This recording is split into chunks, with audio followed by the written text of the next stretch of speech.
প্রিয় শিক্ষার্থীরা, আশা করছি তোমরা ভালো আছো আল্লাহর রহমতে।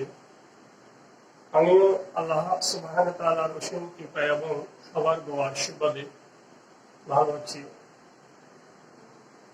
আজকে তোমাদেরকে আমি অনলাইন ক্লাসে স্বাগত জানাচ্ছি। আমি অষ্টম শ্রেণী, নবম শ্রেণী এবং দশম শ্রেণী তিন শ্রেণীর মধ্যেই সরল সহ সমীকরণ আছে, সরল সহ সমীকরণ আছে। একটা ষষ্ঠ অধ্যায় আছে অষ্টম শ্রেণী, নবম দশম শ্রেণীর বইয়ে দ্বাদশ অধ্যায় আছে। 6.1 হচ্ছে অষ্টম শ্রেণী আর 12.2 হচ্ছে নবম দশম শ্রেণী।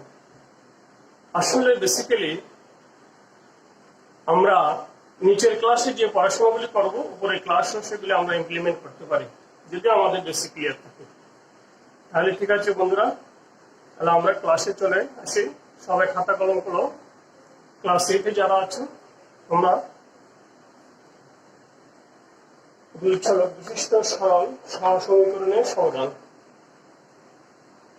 দশম শ্রেণী এবং নবম শ্রেণী 12.2 অধ্যায়। তাহলে আমরা তো সবাই সমাধান করতে জানি, সমীকরণ সমাধান করতে জানি। সমীকরণ সমাধান করতে গেলে আমাদেরকে তোমার 4টা পদ্ধতিতে সমস্যা সমাধান করা যায়। সমস্যা সমাধান 4 পদ্ধতিতে করা যায়। একটা হচ্ছে যে অপনয়ন পদ্ধতি, একটা প্রতিস্থাপন পদ্ধতি, একটা আট গুণন বা বজ্র গুণন পদ্ধতি, আর একটা হচ্ছে নির্ণায়ক পদ্ধতি। এই 4 পদ্ধতিতে সমস্যার সমাধান করা যায় বা সমীকরণ সমাধান করা যায়।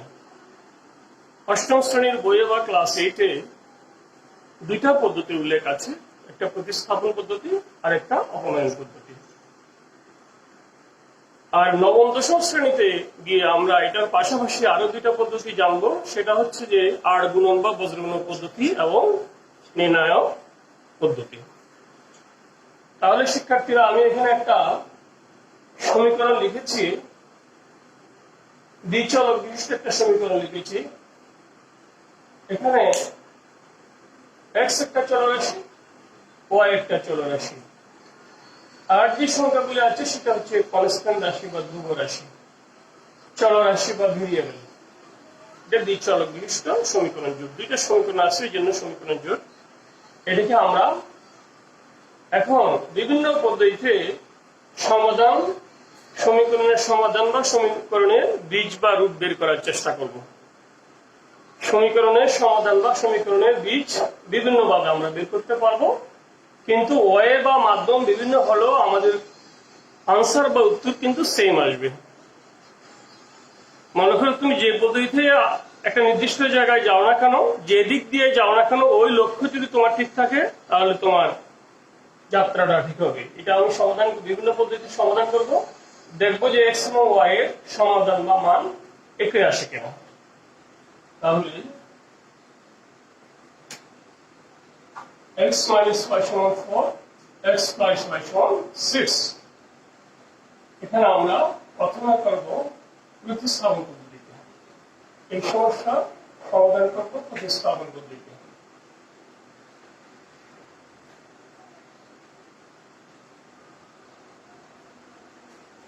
Substitute method. প্রথমে x minus y সমান 4, x plus y সমান 6, এর নাম দিলাম 1 নম্বর সমীকরণ, এটার নাম দিলাম 2 নম্বর সমীকরণ। এখন আমরা 1 নং থেকে কি পাচ্ছি দেখি। 1 নং থেকে পাই x সমান 4 plus y, এটার আরেকটা নাম দিলাম 3 নম্বর সমীকরণ। x এর একটা অ্যাপ্রক্সিমেট ভ্যালু বা অনুমিত মান এনে সেটা অপর সমীকরণে বসাও। তাহলে এই ভ্যালুটা 2 নম্বর সমীকরণে বসিয়ে পাই।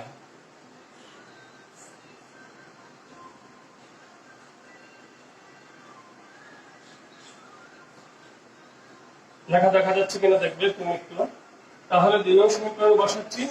দেখো x এর জায়গায় আমি এটা বসাবো 4 plus y ইকুয়াল টু 6 বা twice y সমান 6 minus 4 or y সমান 6 থেকে 4 গেলে 2 2 দিয়ে ভাগ সমান 1। therefore y সমান 1। এই y এর মানটা তুমি 3 নং সমীকরণে পুট করো। y এর মান 3 নং সমীকরণে বসিয়ে পাই পাচ্ছি, দেখো x সমান 4 প্লাস 1 ইকুয়াল টু 5। তাহলে আমরা প্রতিস্থাপন পদ্ধতিতে যে বীজ বের করেছি x এর মান 5, y এর মান 1। সুতরাং নির্ণয় সমাধান বা সমীকরণের বীজ ক্রমজোড় আকারে যদি উত্তর লেখো তাহলে x এর মান আগে y এর মান পরে ফার্স্ট ব্র্যাকেট দিয়ে x এর ভ্যালুটা আগে লিখবা, y এর ভ্যালুটা পরে লিখবা। এটা হচ্ছে ক্রমজোড় আকারে উত্তর লেখার পদ্ধতি। তাহলে আমাদের উত্তরটা হয়ে গেল। তাহলে প্রতিস্থাপন পদ্ধতিতে আমরা সমীকরণের বীজ বের করেছি বা সমাধান বের করেছি। যদি সমাধান করতে বলে তাহলে প্রতিস্থাপন পদ্ধতিটা যদি উল্লেখ থাকে তাহলে এই ওয়ে বা এই পদ্ধতিতে তোমাকে প্রসিদ্ধ হতে হবে বা অগ্রসর হতে হবে। এখন আসা যাক আমরা আরেকটা ভিন্ন পদ্ধতিতে গিয়ে উত্তরটা সেম আসে কিনা দেখবো। এটা হচ্ছে সাবস্টিটিউট মেথড বা প্রতিস্থাপন পদ্ধতি। এখন আমরা অপনয়ন পদ্ধতি করব। অপনয়ন বা অপসারণ। অপনয়ন বা অপসারণ পদ্ধতি করার নিয়ম হচ্ছে আমাদেরকে 1 নম্বর এবং 2 নম্বর সমীকরণ যেটা আছে হয় x সমান করব না হলে y সমান করব। এখন যেহেতু আমরা 1 নম্বর এবং 2 নম্বর সমীকরণে এখানে x এর সহগ 1, এই x এর সহগ 1, y এর সহগ -1, y এর সহগ +1, তাহলে এটা যদি যেহেতু ধনাত্মক রাশি ঋণাত্মক রাশি +1 -1 যোগ করলে চলে যাবে, একটা রাশি y চলরাশিটা চলে যাবে, আর যেটা সরাসরি আমরা কি করতে পারবো যোগ করে পাই। x - y সমান 4, x + y সমান 6। সেই সমীকরণটা আবার লিখলাম। লেখার পরে আমরা কি করব যোগ করে, কারণ যোগ করলে y চলে যাচ্ছে সেজন্য আমরা যোগ করব। তাহলে প্লাস মাইনাস ক্যান্সেল, y6 সমান 10, x সমান কত হলো 10/2, দ্যাট মিন্স 5। এটা হচ্ছে যে অপনয়ন পদ্ধতিতে x এর মান বের করেছি। সেটা আবার y এর মানটা আবার আনতে হবে। আবার x - y = 4, x + y সমান 6। এখন আমাকে একজন বলো কি করলে আমি x এর মান পাবো, আমাকে বিয়োগ করতে হবে। যোগ করলে কিনা আমি x এর মান পাবো না, y এর মান x এর মান চলে আসবে। এখন আমাকে কি করতে হবে, যদি আমি এখানে তোমার বিয়োগ করি তাহলে তোমার y এর মান চলে আসবে। তাহলে বিয়োগ করলে বীজের চিহ্ন পরিবর্তন করতে হয় আমাদের। এখানে প্লাস ছিল মাইনাস দিলাম, প্লাস আছে মাইনাস দিলাম, এখানে প্লাস আছে মাইনাস দিতে হবে। এভাবে একটা রাশি থেকে আরেকটা রাশি যে নিয়মে বিয়োগ করতে হয় সেই নিয়মে আমি বিয়োগ করলাম। অর্থাৎ বীজের চিহ্ন পরিবর্তন করে যোগ করলে বিয়োগ হয়ে যায়। তাহলে দেখো এখানে -6, এখানে +6 ক্যান্সেল, এখানে -y, এখানে -y, that means -twice y। -6 থেকে 4 গেলে আর থাকবে -2 বা y সমান -2/-2, therefore y সমান 1। মাইনাস ক্যান্সেল, এর মধ্যে তো একবার। কারণ আগের মতো আমাদের মানটা সেম এসেছে। সুতরাং নির্ণয় সমাধান x y = x এর মান 5, y এর মান 1। তাহলে সুপ্রিয় বন্ধুরা দেখো, আমি অপনয়ন পদ্ধতিতে সমাধান করেছি। অপনয়ন পদ্ধতিতে সমাধান প্রতিস্থাপন পদ্ধতিতে যে সমাধান করেছি সে একই ভ্যালু বা একই মান এসেছে। তাহলে আমাদের পদ ভিন্ন কিন্তু আমাদের টার্গেট বা লক্ষ্য একই হতে হবে, যে আমাদের মানটা কি আসতে হবে। এখন আসা যাক প্রতিস্থাপন পদ্ধতিতে আমরা কোন ভাবে গিয়েছি বা কোন পদ্ধতিতে গিয়েছি লক্ষ্য অর্জনের জন্য। অপনয়ন পদ্ধতি কিভাবে গিয়েছি সেই পদ্ধতির যদি নাম উল্লেখ থাকে ওভাবে আমাদের প্রস্তুত হতে হবে বা ওভাবে আমাদেরকে অঙ্কটা অগ্রসর হয়ে করতে হবে। পদ্ধতি ভুল হলে টপিক থাকলেও পদ্ধতির উল্লেখ থাকলে উত্তর ঠিক হলো তুমি যদি ভিন্ন পদ্ধতিতে করো তাহলে কোনো নাম্বার পাবে না। বজ্রগুণন পদ্ধতিতে একটা সূত্র আছে, সূত্রটা দেখো, x plus by plus c সমান 0, 1x b1y c1। আরেকটা সমীকরণ 2x b2y c2 সমান 0। এই দুটি যদি সমীকরণ হয় তাহলে 8 গুণন বা বজ্রগুণন পদ্ধতি সূত্রটা হচ্ছে, এটা একটা সমীকরণ, এটা আরেকটা ভিন্ন সমীকরণ, এই দুটো সমীকরণের মান বের করার একটা সূত্র আছে। সূত্রটা তোমরা মুখস্থ রাখতে পারো অথবা বুঝে বুঝে আমি যেভাবে দেখিয়ে দেবো সেভাবে প্র্যাকটিস করবে। তাহলে x এর মান বের করতে হয় কিভাবে, b1 c2 minus b2 c1, y এর মান দিক থেকে দাও 2 c1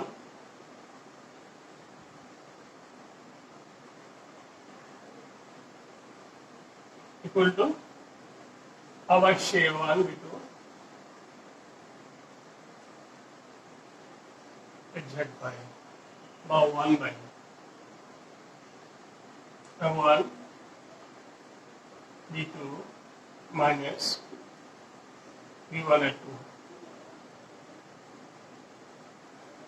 তাহলে এটা মনে রাখার সহজ উপায় হচ্ছে, আমি যখন x এর মান বের করব তখন এদিক থেকে 8 গুণন বা 8 গুণন বা বজ্রগুণনটা হবে। b1 c2 শুধু সহগগুলি গুণ করব, y এর সহগ এখানে b1 আছে, এখানে কনস্ট্যান্ট আছে, কোনো ধ্রুবক চলরাশি নাই। b1 c2 minus b2 c1 এটা থেকে ধরলাম, এদিক থেকে যাও c1 a2 অথবা a1 c2 minus a2 c2 a1 বা a1 c2 এটা থেকে রাখো, এদিক দিয়ে যাও a1 b2 minus a2 b1 এভাবে যেতে হবে। তাহলে বজ্রগুণন পদ্ধতিটা ক্লাস 8 এ 9 9 10 এ আছে, যেটা 9 10 এ আছে তোমরা একটু খেয়াল করো।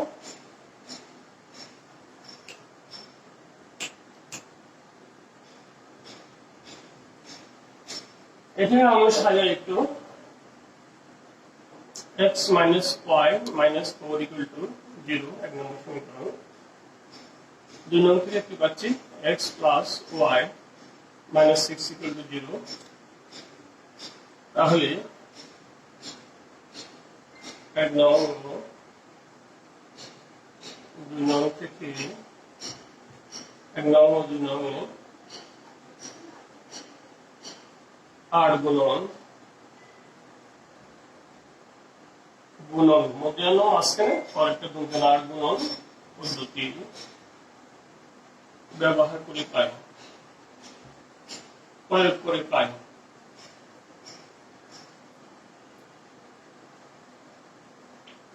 তাহলে দেখো x বাই এদিকে রাখবো, এদিকে কোনাকুনি গুণ করো, তাহলে y সব 1 আছে minus 1,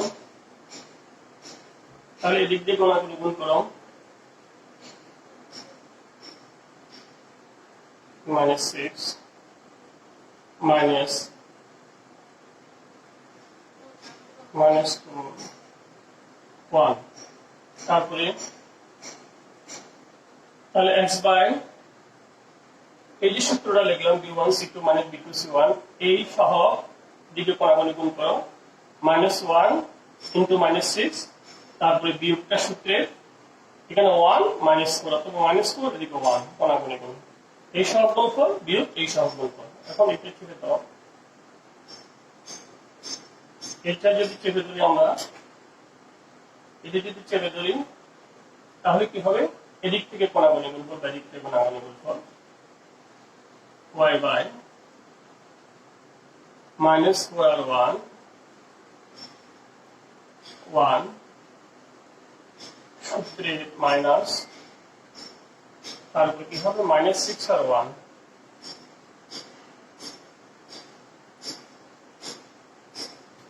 1 বাই আবার সে আগের মতো গুণ করো 1 1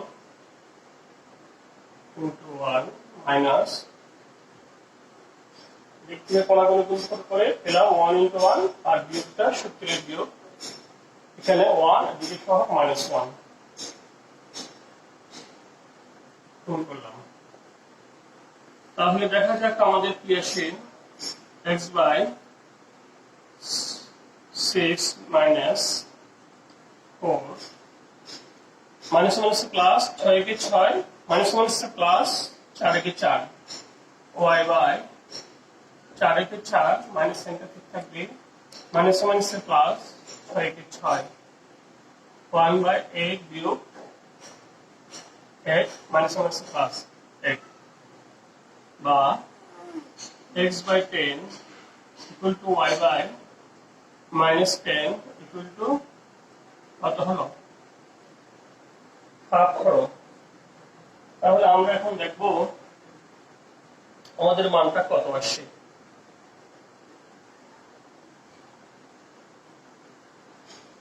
চলে আসো, হয় either x by 10 equal to half বা x equal to এদিকে করো cos x কোণাগুণি গুণ 10 কে 10 বা x equal to 10 by 2 therefore x equal to 5। তাহলে আগের মতো আমাদের x এর মানটা ভুজ, x এর মানকে ভুজ বলে, y এর মানকে পুটি বলে। ভুজ 5 হয়ে গেল। এখন আবার x এর মানটা বের করো, অতএব হয় এত নতুবা either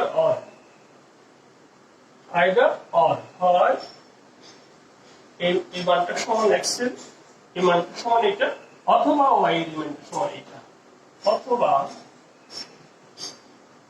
y by minus 10 equal to কত আসছে। দেখুন কোনো ভুল হলো নাকি, মাইনাস মাইনাস প্লাস হলো,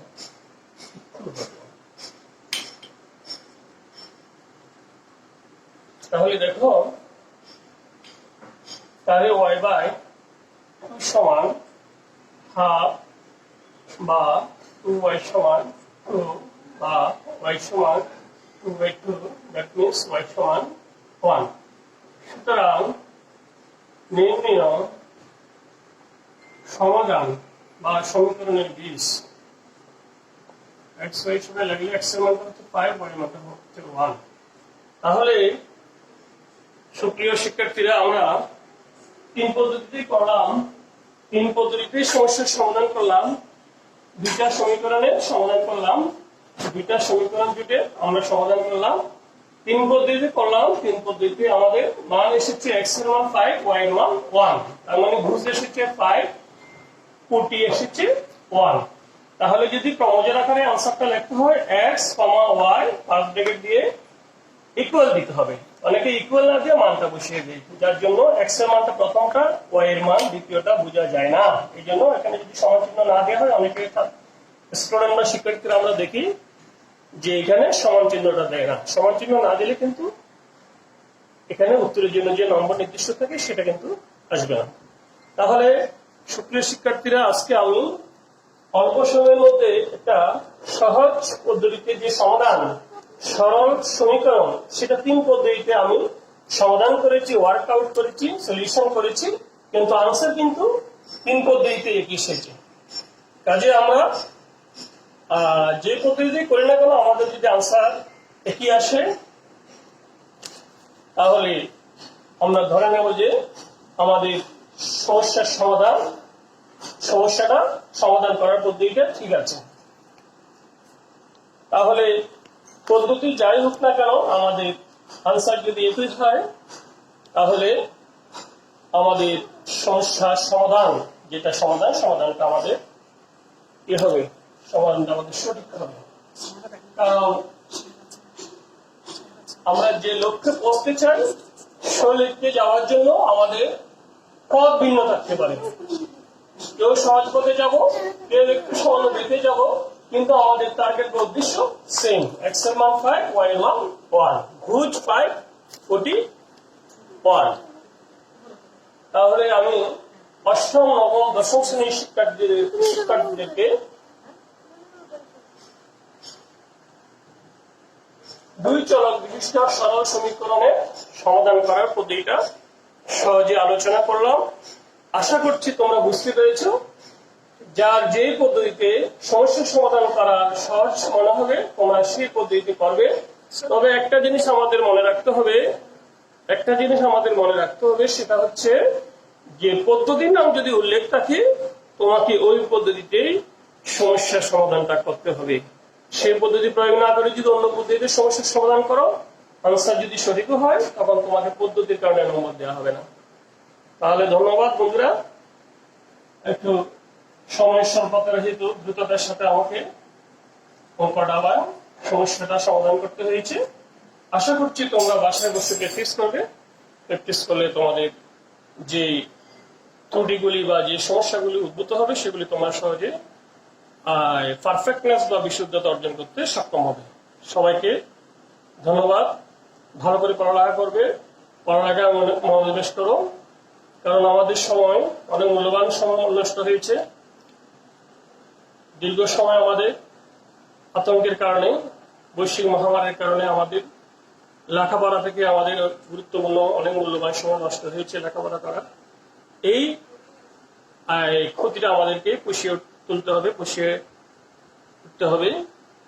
তোমাদের পড়ালেখায় তোমরা মনোনিবেশ করবে বড়দের কথা শুনবে। এবং তোমাদের কাছে আমি একটা SMS দিচ্ছি, সেই SMSটা হচ্ছে S সোশ্যাল ডিস্টেন্স, M হচ্ছে SMS, S হ্যান্ড স্যানিটাইজিং, তারপরে M হচ্ছে mask, SMS social distancing, mask and sanitiser, hand sanitiser. এই তিনটা জিনিস তোমরা মনে রাখবে, স্বাস্থ্যবিধি মেনে চলবে। তাহলে এই SMSটা অলওয়েজ মনে রাখবে। S দিয়ে সোশ্যাল ডিস্টেন্সিং, গ্যাদারিং করবে না, মানে ক্রাউডিপূর্ণ এলাকা অ্যাভয়েড করতে হবে আমাদের। আর M হচ্ছে কি, M হচ্ছে S হচ্ছে সোশ্যাল ডিস্টেন্সিং, M হচ্ছে মাস্ক, মুখে মাস্ক পরিধান করতে হবে। যখন বের হবে তখন তোমরা এই যে তোমাদের মাস্ক আছে, মাস্ক পরিধান করবে। মাস্ক করার যে নিয়ম আছে সেই নিয়ম ফলো করে মাস্ক করবে অবশ্যই। আর S হচ্ছে সোশ্যাল ডিস্টেন্সিং। সবাইকে ধন্যবাদ, সবাই ভালো থেকো, সুস্থ থেকো, আল্লাহ হাফিজ।